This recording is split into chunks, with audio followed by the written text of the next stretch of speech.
the tape for this, our main event of the evening. We introduce the champion, Chris, the West Side Strangler Brennan. Let's get it on!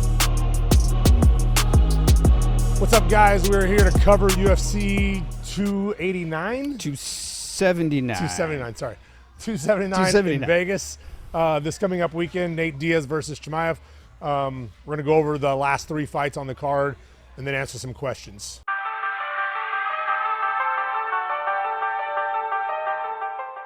So, first fight that we're going to go over, I think, is Kevin Holland and Daniel Rodriguez.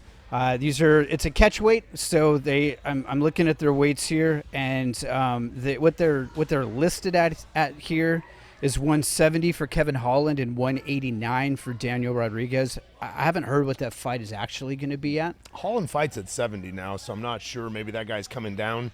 I don't know that Holland would be going back up. 16-2, I think, right, for Daniel Rodriguez. Yeah.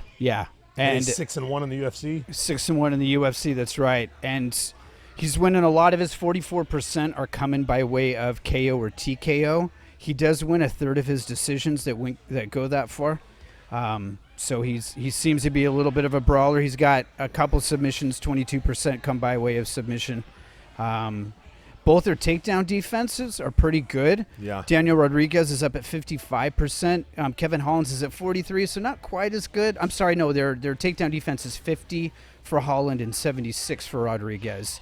Their takedown accuracy, 43% for Holland and 55% for Rodriguez. Kevin Holland's not going for takedowns very often. Yeah. 50% on his defense. I'd have to look to see who Daniel Rodriguez fought, but Kevin Holland, he's fought a lot of good grapplers. And so he got beat by a good wrestler, and then it happened on repeat a couple times, paid attention to what was happening, and beat him that way as well. So then he took a little bit of break, started wrestling some more, went and wrestled with DC a little bit, and has improved in that department.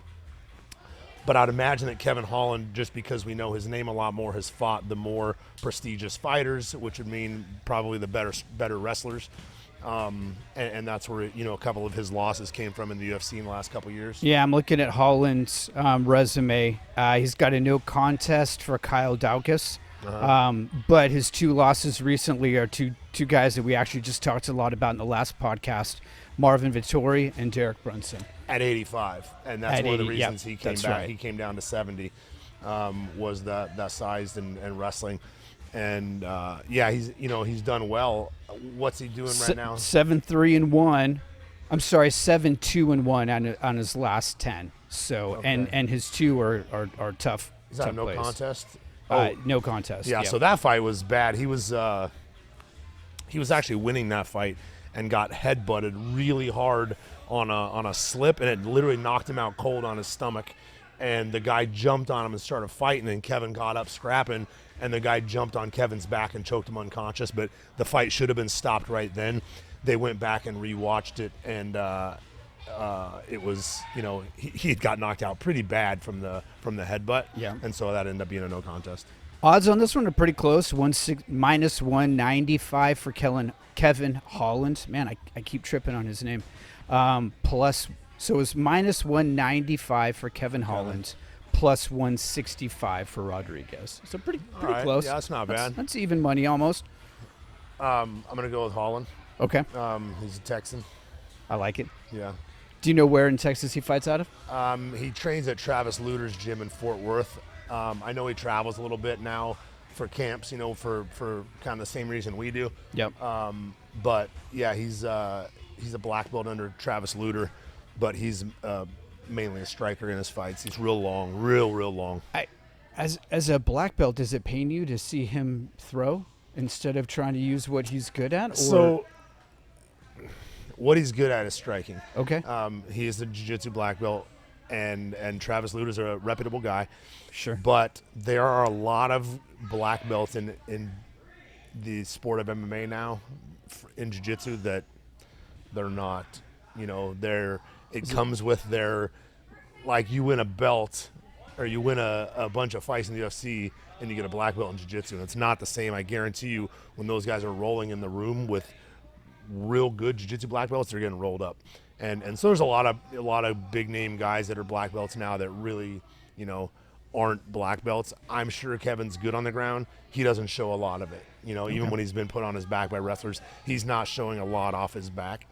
And a real jiu-jitsu black belt is going to be solid off their back as well.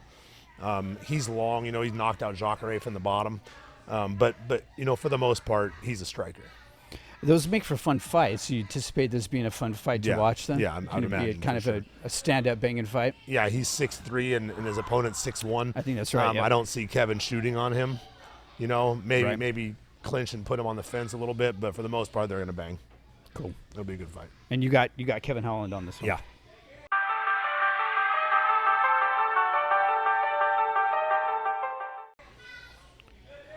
Next fight then. It amazes me that this dude keeps getting back into the ring. Tony Ferguson's jumping back in against Li at Jingliang. I probably butchered that dude's name. Tony's ranked 11. Li is ranked 14. He's out of China. What do you know about this one? I know that before Tony got knocked out by Michael Chandler, I thought he should have been done. Yeah. I thought he should have retired then. Getting his head kicked off his shoulders or his skin kicked off his skull. Yeah. I wasn't that long ago. He's back, I think, pretty soon for that happening. It had to be within the last 6 months, right? I was just going to look up when that fight was. Yeah, it had to be within the last 6 months. You're right. It was May. So, May, 3 months. That's awful fast, isn't it? It is fast. And is for there a knockout like that, like he was knocked out bad. He was knocked out bad. And he said he felt great before that, and I'm sure he felt great later. But, man, he had already taken so much damage in fights, then got slept like that. It only gets worse from there. So the fact, respect his skills, he has skills. Those skills have dwindled and dwindled and dwindled after the last few years, and I'm picking Li over him just for the fact that I think he's done. I think there are a lot of people you could put in there with him now, and I would still pick them over him. Really? Yeah. A couple questions. I was listening to Rogan interview Usman. Yeah, I listened. That was a great podcast. Great podcast. Rogan talked a little bit about, he asked Usman if he was concerned about his chin coming back after the shot that he took. Yeah. Talk to me about that. He said he agrees that does happen. He feels fine, and whatever. So it is something that happens though, the harder you get knocked out, the easier you get knocked out, and the more, regularly it starts to happen, whether it's a complete knockout or not, your chin it goes away. Like it's a real thing. The life bar on the video game when the guy's getting injured, that's a real thing, that, and at some point, you have to stop taking damage. And so. The other question I wanted to ask you about that is, do you know what, and you can maybe speak to it at least in Bellator, but in the UFC, what's the protocol to get cleared to come back after something like that? Is it up to the trainer of the fighter? Does the UFC step in at all? What does that look like? I have no idea in Bellator, and I want to continue to have no idea. I know that doctor-wise, man, to be honest, I thought you got like a 6-month suspension if you got knocked out like that. Yeah. It's got to be at least 90 days. You shouldn't be able to spar for 90 days. You shouldn't be able to spar for 90 days if something like that happens. And I think I thought that was the case, but we're got to be somewhere close to 90 days from his fight. It might be a little bit over that, but not much. Yeah, not too much. Not enough to have signed on the dotted line and gotten in for another camp and be ready to go for a fight. Right. Like the beginning of this camp couldn't have been 90 days. Not at all, yeah. no. Yeah. So hopefully he's all right. Hopefully, he doesn't try to make a run at the belt and he gets through this fight. Maybe he gets smart and tries to use some of his wrestling and jiu-jitsu. He's got a USA Wrestling tattoo on his body that he just never uses.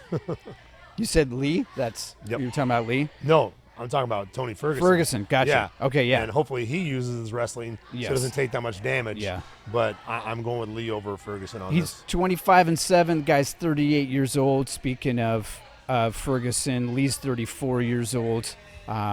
should be an exciting one.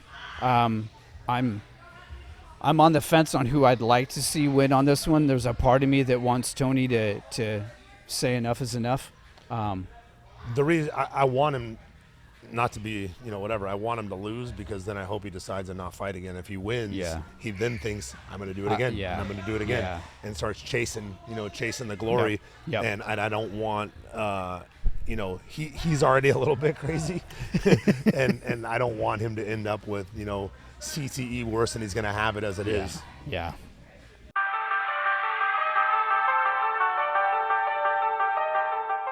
Then that brings us to what is the main event of this, and I got to be honest. Speaking I think of CTE, THC. This is the only reason why people are tuning into this fight. And you made a comment on social media, I think a little while ago, about the fact that we've got a headliner, a 5-round fight with number 3 versus a dude that is 8-7 in their last 15. Did I get that right? Yeah, 7-7. 7-7. 7-7. I guess 8-7 in his 15, and he's 15-11 in the UFC total. And so the guy, he's loud, outspoken. He's great for the fans, right? Like the fans love him. He either has guys that love him or guys that hate him. So like John Jones, he's always gonna have people watching him fight. Yep. But he's coming off of at least two, I think 3 losses, but at least 2. I think 2. The other conversation we were having was about Masvidal fighting for the belt, coming off of 3 losses in a row. So I think Nate's coming off of 2 in a row. He is. Masvidal, yeah, which was a long time ago in 2019, and then Leon in 2021. And so now he's getting ready to fight as a main event on a card, and that's just the UFC making money. You know what I mean? They're putting a money fight together. But here's where we get back to what I was saying. We should have those BMF belts on the side that don't matter and don't mean anything. Chimaev, what's he ranked? He's number 3 and he's 11-0. Right. And so what's he doing? What? First of all, what's Nate doing to get that shot? You know what I mean? Besides selling tickets, he hasn't earned it. I don't care how many people say he's earned it by doing what he's done in the past. You can't be coming off of 2 losses. He hasn't earned it this year to fight number 3. Number 3, right? Agreed. And so it is what it is. I think everyone's talking, even himself, that the UFC is trying to get him killed. This is his last fight on his contract. The UFC's trying to get him killed? Yeah, by giving him this fight as the last fight on his contract. He signed. He did. Well, he was asking for what's the heavyweight champ's name? Ngannou? Yeah, he was asking for Ngannou. He's just being stupid. Okay, because he wanted out of his contract for quite a while. He's been asking to get out of it for quite a while. So they're not going to let him out. They're going to make him fight it out. So then they gave him Chimaev. This guy, I believe, just dismantles him on the feet or on the ground.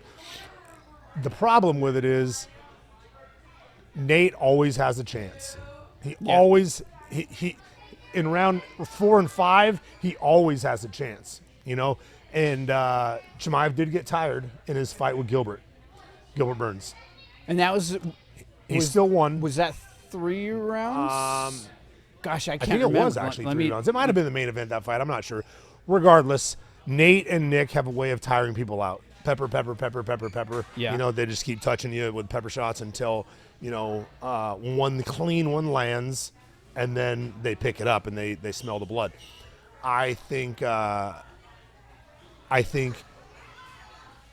honestly think when it gets to the ground, it's not even going to look like Nate knows jiu-jitsu. I think this guy rides him, wrist control, beats him up, and ground and pounds him on the ground. I think they'll strike on the feet, and then he'll take him down again however he wants, whenever he wants. And I just think he beats him up, cuts him up a lot. It may go the distance, but I doubt it. I bet it gets stopped by round 4. Yeah, that's what I was going to ask. Yeah, I bet it gets stopped by round 4. Last podcast, I was in awe at the money line that we saw. Hamzat's a favorite on this one. Yeah. Minus 1050. He should be. Plus, he should be. Plus 700 for Nate. Yeah, I mean, there will be a lot of people betting on Nate. There'll be a lot of people betting money on Nate and hoping to win money. You bet $100, win $700. Yeah. So people will throw that money down for sure. And Nate does have a chance. I mean, Oh, he does. He does. He absolutely does. But his chance is late in the fight if Chimaev gasses. That's the only reason they're a main event, right? Because Nate knows in 3 rounds the guy murders him. He's got to fight him over a 5-round fight to get him tired. But I think he doesn't stand a chance, man. Look what's happened to him his last 2 fights. Look what happened to Nick when he came back. They didn't evolve when everybody else evolved. They never learned how to wrestle. yeah. Like, they never learned how to wrestle. They lost to wrestlers repeatedly and never learned how to wrestle. Like, I got beat by Milicic twice early in my career. From that point on, I just wrestled as much as I possibly could. I was wrestling and wrestling and wrestling. I knew my jiu-jitsu was good, so I continued to train my jiu-jitsu, but I just wrestled as much as I could. If I got taken down, I wrestled to get back up, things like that. But they just never got good at wrestling. Hamzat is ranked number 3 at 11-0, and he's been impressive. His fight with Gilbert Burns was just incredible. It was a great fight. Crazy fight. But at 11-0 and as young as he is, do you think number 3 is deserved? I guess the next question is who else is in the division, right? He beat Gilbert, who was 3 or 4, and he jumped him. Yeah. Right, and so that is, but that's the problem. What if unranked Nate comes and beats Chimaev? Does he jump to number 3? He shouldn't. I agree. Yeah, I agree. Right now, Chimaev's ahead of Gilbert Burns, Bilal Muhammad, Jeff Neal, Wonderboy, Masvidal. These are some decent. But Masvidal's number what? Masvidal's 9. Coming off of 3 losses in a row. Fair enough. Fair enough. So there are tough guys in there, but you at some point, what you just did last has got to matter. It's got to come into play. Yeah. If you're coming off 3 losses, you don't get a title shot. If you're coming off 2 losses, you don't star in a main event. Because you need 5 rounds. If you're coming off of a loss, the only time you get what you want off a loss should be someone like Kamaru Usman. Okay. He was the champion, Yep. reigning multiple times. Yep. He lost. He lost his fight.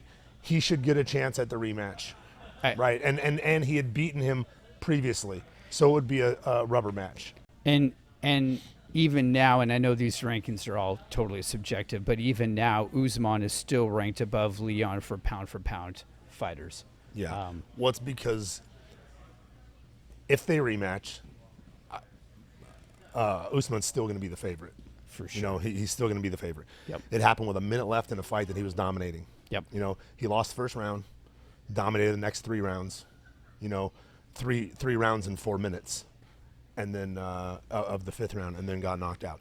So run that back, and he's the champ again, in my opinion. And I like Leon. He's a stud. That was a great come from behind. Never had quit in his mind. Even though he looked like he had given up. Yeah, agreed. It was there, and he took it and he beat him. So it is, someone like that could get a rematch. Usman could get a rematch. They've got a rubber match. Conor and Nate could rematch because there's a winner both ways. There should be a third match. There should have already been a third match. Do we know how close Conor is? No. Is there anything on that at all? And it can't be that close because I know Chandler wants to fight him, and I know Conor wanted to fight Chandler, and Chandler was going to wait, and then I heard him say something about no one knows how long until he comes back. If he's coming back, what's going on? So he got busy. So I don't know. Everyone says next year sometime. Big breaking news on that. Just as of today, Chandler signed up to fight Oliveira in 81. I don't know that the Poirier. I'm sorry, Poirier. Excuse me, Poirier. Yeah, I hate that fight. I like both of those guys a lot. Chandler, like I've said before, he's my favorite fighter right now. Yeah. Explosive, great wrestling, good submission defense. And I like the way he carries himself, as far as being a dad and a businessman and whatever. Yeah. he talks trash after his fights without really talking trash about the guys. He calls out everybody, and it's exciting, but not really doesn't make it personal with anybody. Yep. I like it. Dustin Poirier, obviously, for the same reasons. He's a great dude. He has been there. Who did he lose to last? The title fight, right? Lost to Oliveira. Has he? Did he ever have the belt? No. No. So these guys. I think he might have had an interim belt. Yeah, some I think point. he did. But both of these guys would love to get the belt before it's all said and done. Yeah. When I talked to Poirier in Phoenix at Luke's fight a couple fights ago, he had said he's fighting at 70, moving forward, not going to 55 anymore, but here he is, going to 70, moving forward, and he only wants fun fights. He only wants money fights. He was at that point. And this should be a money fight. You should make good money off of this fight. Absolutely. But it's not at 70. Well, as much as I'm excited to see Nate and Hamzat fight. Other than that, this card's a little vanilla to me. Yeah, I don't do a lot of research on the guys, the newer guys, the guys I haven't heard of, the guys that have, I pay attention, a little bit here and there. I watch a lot of guys fight, but there are so many people in the UFC now. It's ridiculous. I've gone through multiple cards, and they sell the card with the main event because I don't know anybody else on the whole card. Yeah, and that's exactly what this is. Yeah. On the converse, UFC 280 and UFC 281 are just barn burners. They're going to be fantastic cards, both of those. All right, so you got Hamzat, not close. Not close. And I don't think Nate shocks the world either. Yeah. Got a few more questions. We can transition to those. Jake wrote in, and I thought this was interesting. And he's got two questions. All right. He says, your thoughts on pro MMA fighters being able to compete as amateur boxers, but not the other way around? So you can't. If you're a pro athlete, you can't compete as an amateur. Okay. So if, for example, I had a student here before that was a pro fighter, and he wanted to box, and when he boxed, we had to make a pro debut without having any amateur boxing fights. That is, it's pretty much always been that way. I don't think you can be a pro boxer and fight MMA as an amateur either, unless no one's paying attention. It could possibly happen just because amateur MMA is so low level that, it might go undetected. But, for the most part, if you're a pro, you're a pro. I do agree they're different sports. And I don't disagree that I think you should be able to, compete as an amateur in one of them, unless you are, if you haven't tested it in boxing, then you haven't. And boxing is different. Yeah. Very different. You said a comment a long time ago to me that really rang true, and I've thought about it a lot, that when you're in an MMA fight, your whole body's exposed. When you're boxing, there are two places you can get hit, your body or your head. That's it. Yep. So how do you compare a amateur fighter versus a professional fighter? We got big news on something like that's happening coming up here pretty soon. In MMA or in boxing? I guess you'd call it boxing. With Jake and Anderson Silva. Yeah, they're both been pro though, right? Jake's been fighting pro. He's been getting paid. He's got to be. Is he getting paid, or is he getting? And I don't know the answer to this. If he gets pay-per-view dollars, does that count as getting paid? Yes, and he's getting paid, and he's fought professional fighters, so he's got to been fighting pro. Okay. Right, okay. Like the guys he fought were pros as far as. Tyron Woodley was a pro. Woodley, yeah. Ben Askren was a pro. Okay. I don't know anything about the guys that he boxed before that. The first guy he boxed was a former basketball player. Yeah, not a pro Nate boxer. Robinson, I believe. Yeah. And then I feel like there was somewhere in there that he fought another YouTuber. His brother fought one of the YouTube guys. Logan fought someone, the KSI. I think it was Logan that fought him. Maybe. Regardless. KSI touched him up too, didn't he? Yeah, he did. I'm glad that he's fighting Anderson, but even though he's finally fighting somebody that has a striking background, he's fighting a guy that's in his 40s. He's like 44 retired, or something like that. Yeah. So, and at least two things they got to respect. He is a striker, and he's his size. You know, he is a big guy. They're fighting at 189, which is 4 pounds bigger than Anderson fought at in the UFC. And I think it's around where Jake has been fighting. So they're the same size. Anderson's going to be longer, I would imagine. He at least has tall. boxing I think skills. he's like 6. I mean, Yeah, I he know is they're tall. both tall, but I feel like Jake Paul's is he 6'2", 6? I'm not sure, but I can't hate on the guy boxing wise because he does have boxing skills, and that's what I kept saying before. He is training his butt off every day. He's hiring good trainers. You know, he's got a great work ethic. He's got the money to back him to get all this stuff done. Yeah. And the only thing I was hating on was the guys he was picking to fight, and then talking trash about beating the guys that he picked. You know, so this fight, if he wins, you know, it's Anderson's chin is a little sketchy, but Anderson knocked out Julio Cesar Chavez Jr., I believe, and looked good doing it. And I think that it's a much better fight. Like, people are saying he had to do this at this, like he had to step up and start to fight somebody. Yeah. So he is, but it'll be a good test. It'll be a good test. It'll be interesting to see. Transition back to the second question from our listener, Jake. He said, should a black belt in BJJ be an amateur MMA fighter? Yes. And is it just coming down to the dollars? Is that? No, I mean, the guy's a black belt in jiu-jitsu, but can he strike? Can he wrestle? Can he do any of the things that he needs to do to even use his jiu-jitsu in an MMA fight? Okay. You know, he's not a professional jiu-jitsu guy, right? It's a sport that he's competing in. Sure. And so, black belt should be. It's harder to get fights, I can tell you that. Like, it was hard for Luke, even as I think he was purple. Maybe just got his brown. And people didn't want to mess with him. No, it was hard to get him fights as an amateur. And so, I think they should definitely be able to do amateur fights. And Frank wrote in and said, who's a fighter that could have been something had it not been for an injury? And then he goes, I'm from Fresno, so we're always talking about Cole Escovedo. Cole Escovedo. Yeah. One of my students, Bao Kwach, actually beat Cole Escovedo. Cole was nicknamed Triangle. He triangle everybody, and a really good fighter. I didn't know that he was injured, and that's why he didn't fight anymore. But I mean, saying that, there's so many people, you know, that have been injured that never got to be the same again, or never got to compete and fight again at the level that they were once at.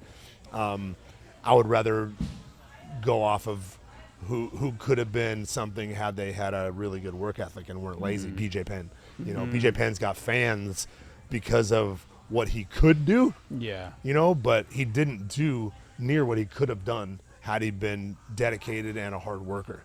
You know, he was rich and got everything. You know, he didn't have to work for anything, and he was talented, had crazy flexibility and athleticism, and so, you know, he trained like the next guy, but he didn't put in the work he should have put in to excel like he could have excelled. Be great. Yeah, for sure. But as far as injuries goes, I can't even think off the top of my head who would be someone that got injured and wasn't able to continue.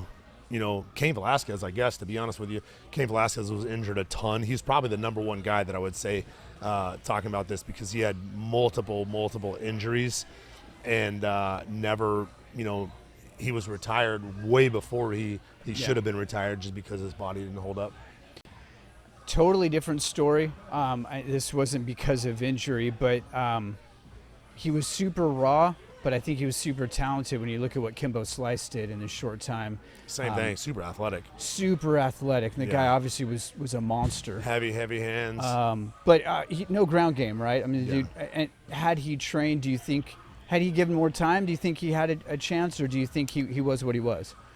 Yeah, I don't know that he was going to evolve a whole lot. He fought the same way. You know, he got a little better at fighting the way he fought, but his kid's a 55er in Bellator now, and I think he's got a 3-3 record, and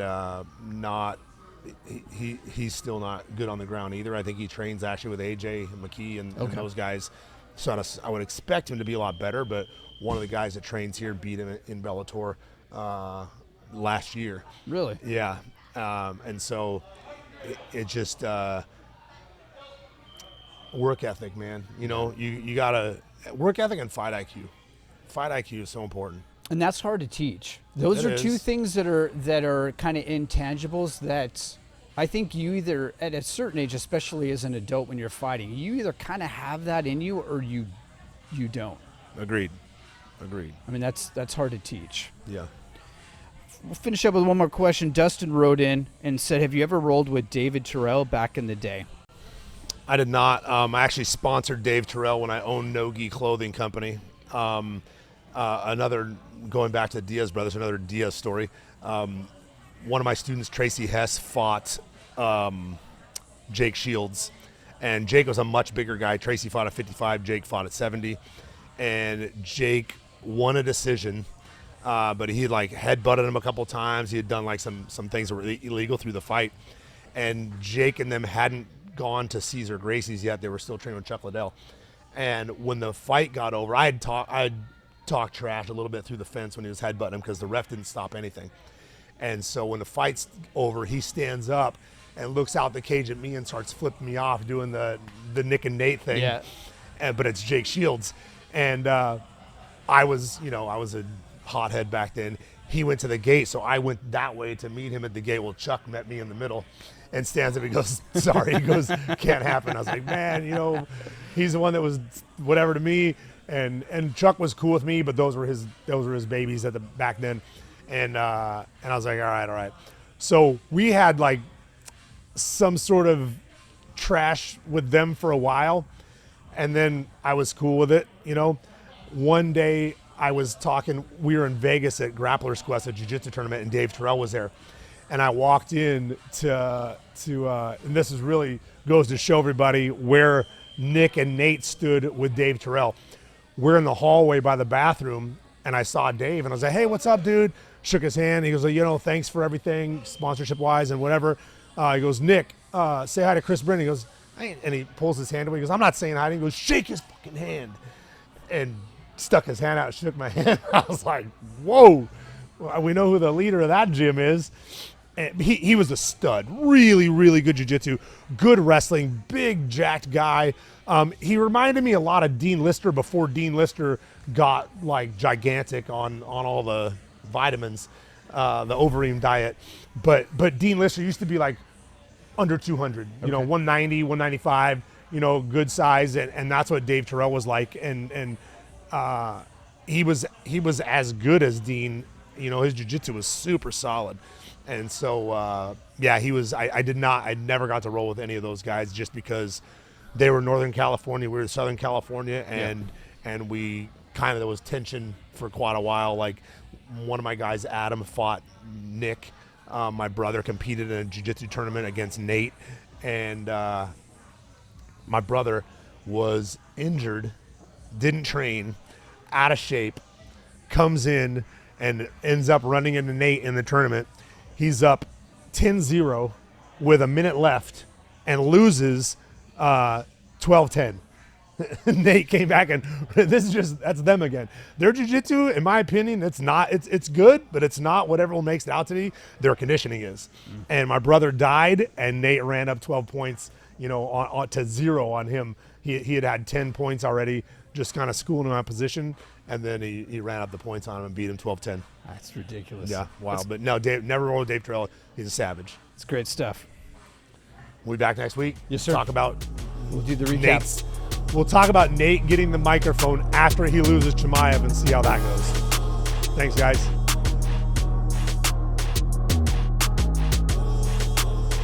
It is all over, just like that.